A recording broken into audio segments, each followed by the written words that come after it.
Hello दोस्तों, आपका अपना YouTube चैनल द स्टोरी में आपका स्वागत है। तो चलो आज की डरावनी कहानी शुरू करते हैं। वे पास के शापित जंगल के बारे में कहानियां। एक रात 5 दोस्त एक कैंप फायर के चारों ओर बैठे हुए थे। वे पास के शापित जंगल के बारे में कहानियां साझा कर रहे थे। उनमें से एक अमित एक पुराना नक्शा निकालता है जो जंगल के बीचों बीच एक प्रेतवादित घर का स्थान दिखाता है।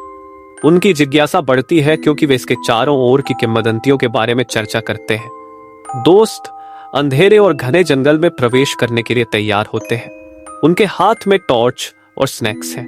वातावरण डरावना है, पेड़ ऊंचाई में खड़े हैं और चारों ओर घना कोहरा छा रहा है। छायाएं उनके चारों ओर नृत्य करती हुई लग रही हैं। जैसे जैसे वे गहरे जाते हैं उन्हें अजीब आवाजें सुनाई देने लगती हैं, फुसफुसाहट और पत्तों की सरसराहट। समूह असहज महसूस करता है लेकिन आगे बढ़ने का निर्णय लेते हैं। अचानक एक दोस्त नेहा कहती है कि उसने दूर से एक छायादार आकृति को देखा है। वे अंततः प्रेतवादित घर के सामने पहुंचते हैं जो देखना में खंडहर और सुनसान लगता है। उसकी दीवारों पर बेलें चढ़ी हुई हैं और खिड़कियां टूटी हुई हैं। उनके डर के बावजूद वे अंदर जाने का निर्णय लेते हैं। जैसे ही वे प्रवेश करते हैं उनके रीढ़ की हड्डी में एक ठंडक दौड़ जाती है। घर के अंदर वे पुरानी तस्वीरें और एक डायरी पाते हैं जो अंतिम निवासी की है।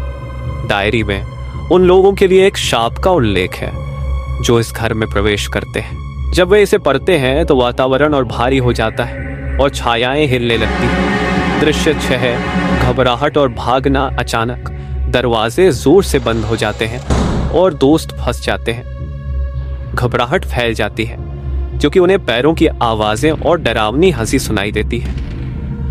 उन्हें भागने का रास्ता खोजना बैग इससे पहले कि शाप उन्हें निगल जाए। दृश्य 7 अंतिम सामना। वे तहखाने में पहुंचते हैं जहां उन्हें एक आत्मा बंधी हुई मिलती है।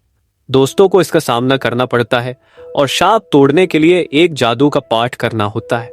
वे डायरी से एक पाठ याद करने की कोशिश करते हैं, उम्मीद करते हैं कि यह आत्मा को मुक्त करेगा।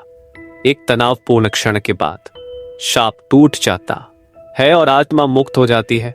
घर ढहने लगता है और दोस्त बाहर भागते हैं ठीक समय पर। वे धूप में बाहर आते हैं, अपने अनुभव से हमेशा के लिए बदल जाते हैं। निष्कर्ष कहानी का अंत दोस्तों के साथ होता है जो ये वादा करते हैं कि वे कभी भी उस जंगल में वापस नहीं आएंगे। जैसे ही वे जाते हैं एक छायादार आकृति उन्हें पेड़ की पंक्ति से देखती है, यह संकेत देते हुए कि शाप पूरी तरह से समाप्त नहीं हुआ है। यह कहानी एक हॉरर अनुभव का वर्णन करती है जिसमें दोस्तों की जिज्ञासा और एक भयानक रहस्य का सामना करना शामिल है।